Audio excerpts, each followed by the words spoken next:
Selamat datang kembali di channel saya. Perkenalkan, nama saya Alwisarul Alfala. Jadi di sini kita akan melanjutkan tutorial Laravel versi 10 kita. Dimana pada materi kali ini kita akan membahas mengenai pagination dan searching. Sebelum itu kita running dulu project kita dengan cara klik terminal, lalu new terminal. Kita lalu tuliskan php artisan serve seperti ini. Kalau sudah, kita tambahkan tab baru untuk menjalankan tailwind-nya, npm run dev. Oke, kalau sudah, kita bisa kontrol klik saja di URL sini.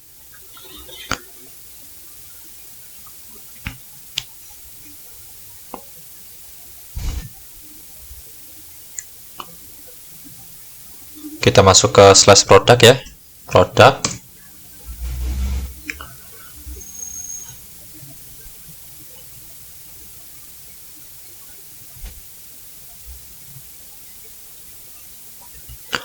Oke, kalau sudah, maka akan keluar ya tampilannya seperti ini.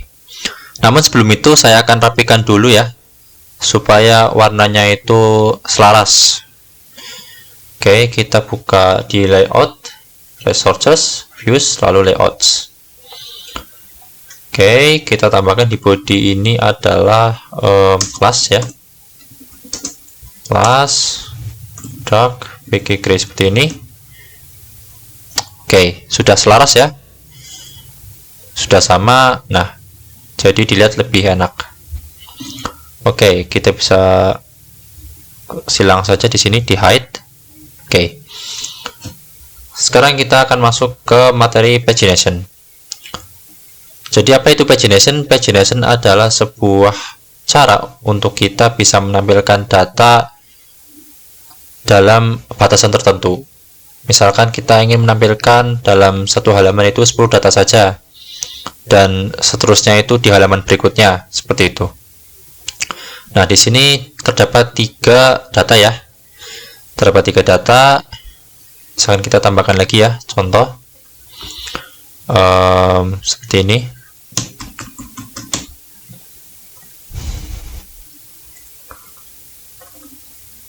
Kita simpan. Nah, muncul ya seperti ini. Kita sesuaikan dulu di layoutnya. Oke,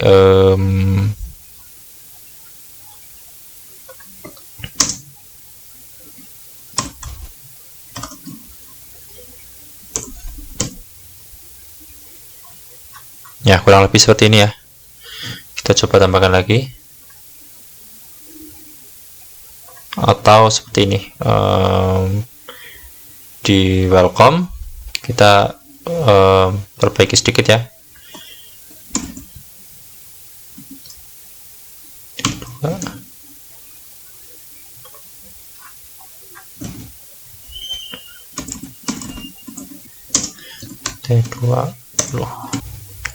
Oke, sekarang kita akan membagi 4 data ini menjadi 2 seperti itu.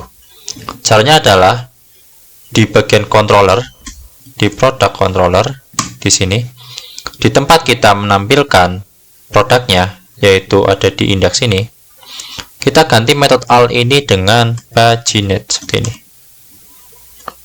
Misalkan 2 seperti ini. Jadi kita ingin menampilkan 2 data dan 2 data seperti itu. Kita bisa simpan, lalu kita lihat hasilnya. Nah, maka dia akan membatasi menjadi 2. Sekarang, bagaimana cara kita mengakses data yang lainnya? 2 data yang lain gitu ya. Kita bisa ke welcome sini. Lalu kita tambahkan di sini semacam ini ya, tombol paginate-nya. Sama seperti ini. Kita tambahkan seperti ini. Oke, kalau sudah, kita simpan. Lalu kita refresh. Nah, sudah ada ya. Ini ada tombol 2 seperti ini. Kita bisa coba next. Nah, maka dia akan ke halaman page berikutnya. Previous. Nah, balik lagi. Oke, ini agak berantakan ya. Sebentar. Oke, kita ke Tailwind ya. Jadi kalau misalnya kita menggunakan Tailwind di Laravel, ini terdapat setting pagination khusus ya. Kita bisa ke Laravel, kita ke framework ini.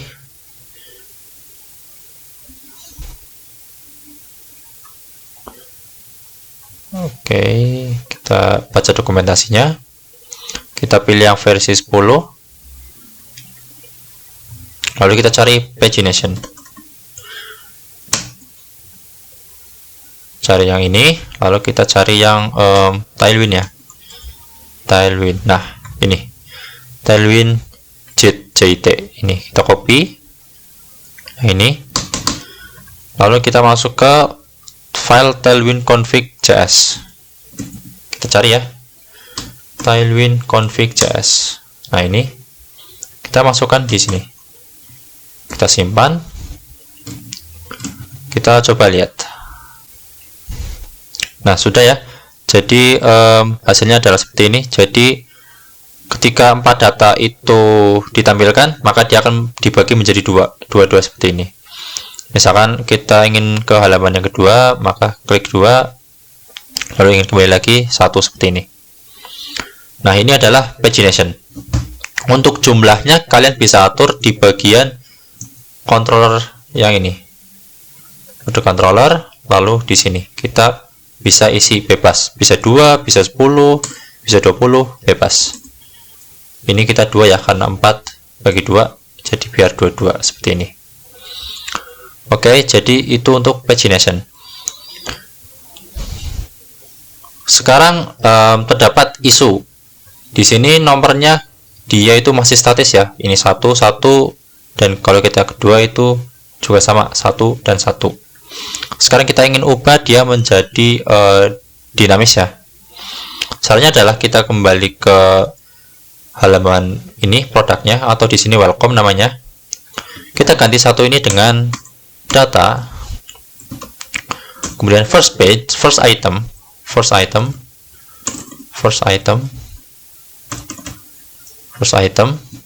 kemudian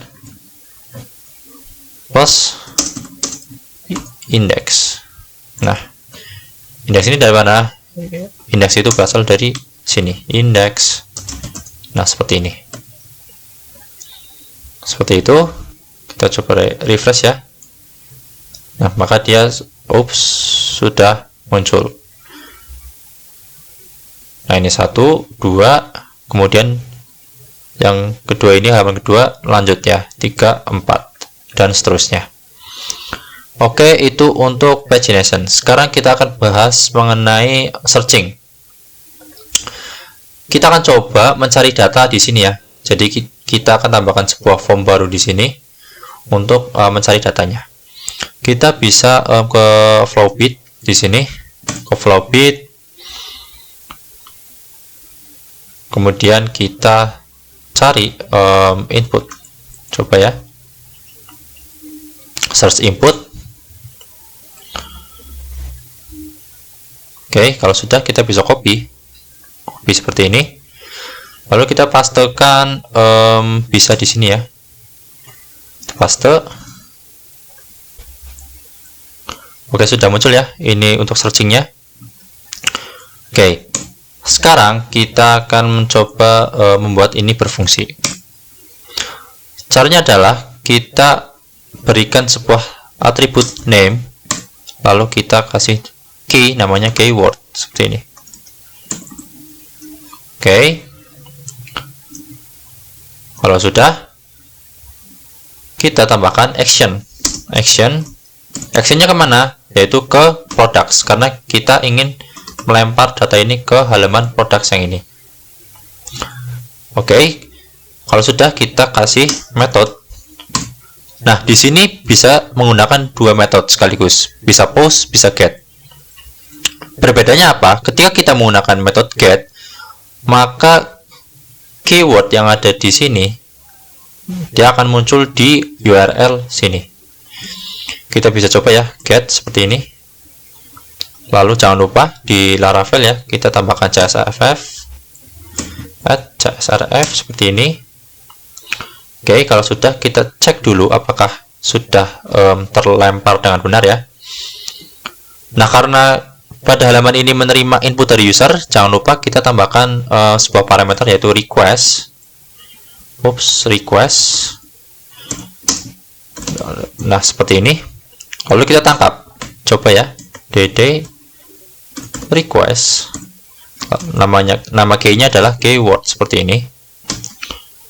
Kalau sudah, kita coba cari ya, misalkan namanya Lenovo.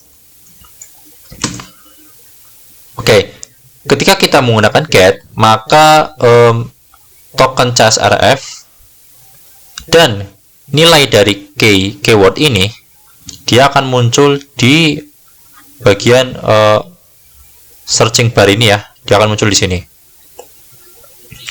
Nah, sekarang bagaimana jika kita tidak ingin menampilkan tokennya dan nilai keywordnya? Maka kita tinggal menggantinya dengan post seperti ini. Lalu di sini kita tambahkan metode get. Karena apa? Karena kita ingin mengambil datanya seperti itu. Get seperti ini. Jadi alih-alih menggunakan get di sini, kita gunakan di sini. Nah, di sini yang di tag ini, di metode tag ini, kita ganti dengan post supaya tidak terkirim ke link seperti ini sebagai parameter kayak gini. Kita bisa kembali, kita bisa refresh ya. Oke, 0. Ini kita hapus dulu. Oke, kita refresh. Oke, kita kembalikan lagi ya, seperti ini. Nah, sekarang apabila kita tambahkan Lenovo seperti ini, lalu kita kirim, dia tidak akan muncul lagi seperti itu. Oke, sekarang sudah. Oke, kalau sudah, kita lakukan pencarian. Di sini kita bisa menggunakan ada dua cara ya. Pertama, kita bisa if seperti ini. If apabila request dia mempunyai sebuah key bernama keyword tadi ya, keyword, maka kita bisa data, kemudian where, kemudian yang ingin kita cari apa. Misalkan di sini ada product name,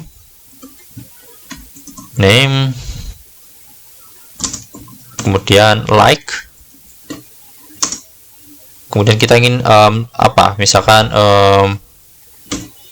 seperti ini ya, dollar request keyword seperti ini, lalu seperti ini.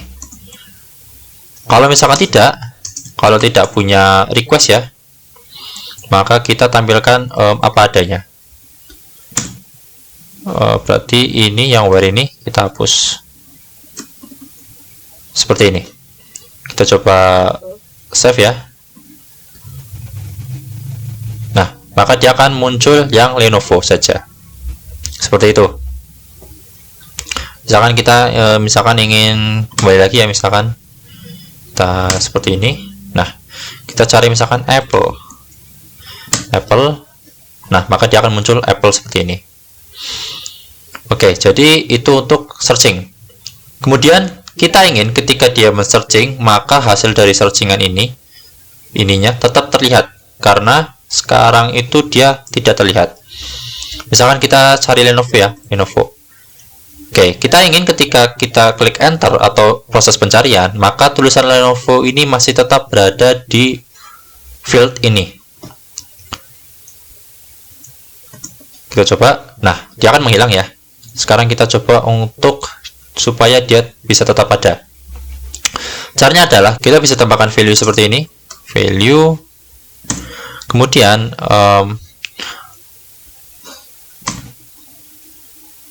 request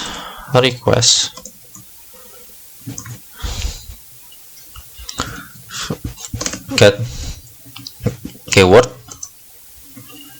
maka dia tampilkan, kalau nggak ada berarti kosong.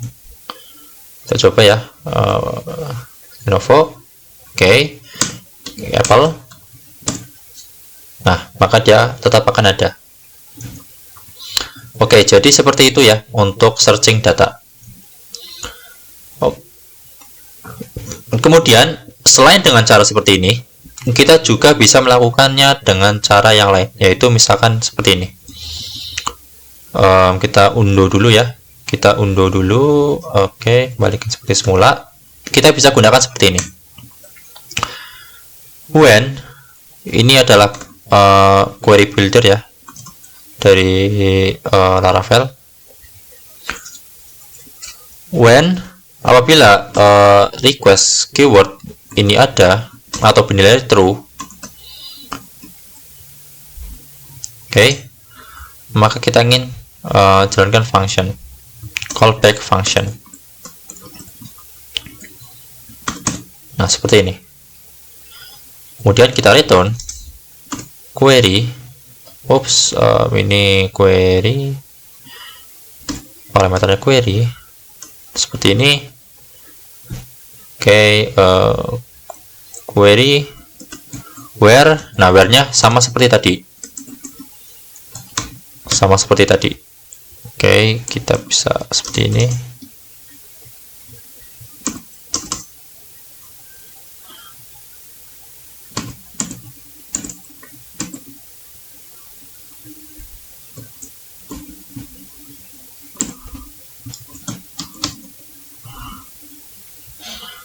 Oke, kita tambahkan ya, karena dia mengambil dari luar, kita tambahkan seperti ini. Kita juga bisa gunakan seperti ini, jadi lebih simple. Kita coba ini ya, refresh. Oke, kita cari Lenovo, maka hasilnya akan sama saja. Kita cari Apple.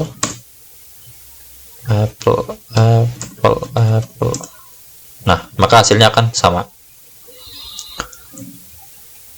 Oke, jadi itu untuk searching dan pagination. Sekarang kita akan rapikan sedikit ya. Di sini kan kalau misalkan kita mencari dan datanya tidak ada kan kosongan ya, kosongan seperti ini. Kita akan rapikan sedikit. Oke, misalkan seperti ini. If datanya kosong, data apabila data is empty atau dia count ya, misalkan count seperti ini, misalkan dihitung kurang dari 0, kurang dari 1, itu dia akan menampilkan ini, data tidak ditemukan. Kita and if seperti ini. Kita coba ya. Nah, kalau kita cari kosongan, maka dia no data found. Kita refresh. Oke. Sekarang kita ingin menambahkan satu detail lagi, yaitu tombol reset. Oke, tombol reset ini berfungsi untuk mengembalikan data ini agar ditampilkan semuanya. Kita bisa tambahkan di sini misalkan kita ke products, lalu reset seperti ini, tambahkan kelas. Nah, seperti ini ya. Ini ganti warna, coba ganti warna red. Nah, seperti ini. Kurang rapih, kita rapikan dulu ya. Div flex items center gap. Nah, seperti ini.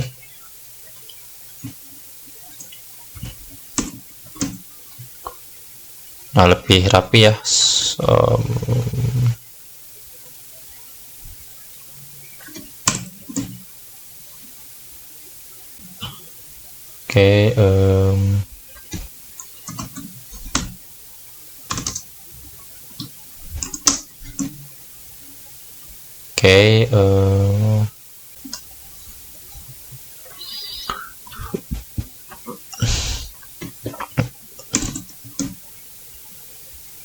Oke, kurang lebih seperti ini. Kita perlebar dikit.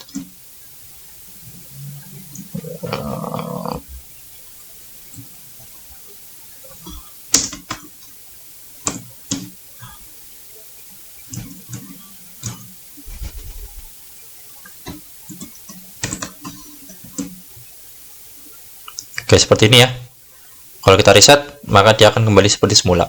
Cuman saya ingin tombol reset ini muncul ketika kita mencari sesuatu. Kalau misalkan tidak mencari sesuatu, maka tombol reset ini akan hilang. Caranya adalah kita tinggal gunakan if seperti ini.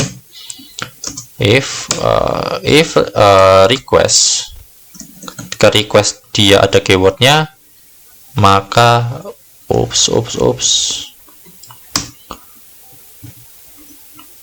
maka kita tinggal tampilkan. Kalau nggak ada, berarti kita hilangkan. Nah, hilang ya. Tapi kalau misalkan kita mencari sesuatu, Lenovo seperti ini misal, kita cari, maka dia akan muncul reset. Kalau kita reset, maka dia akan kembali seperti semula. Jadi untuk pagination dan searching cukup sekian. Untuk materi selanjutnya kita bertemu di video berikutnya. Terima kasih.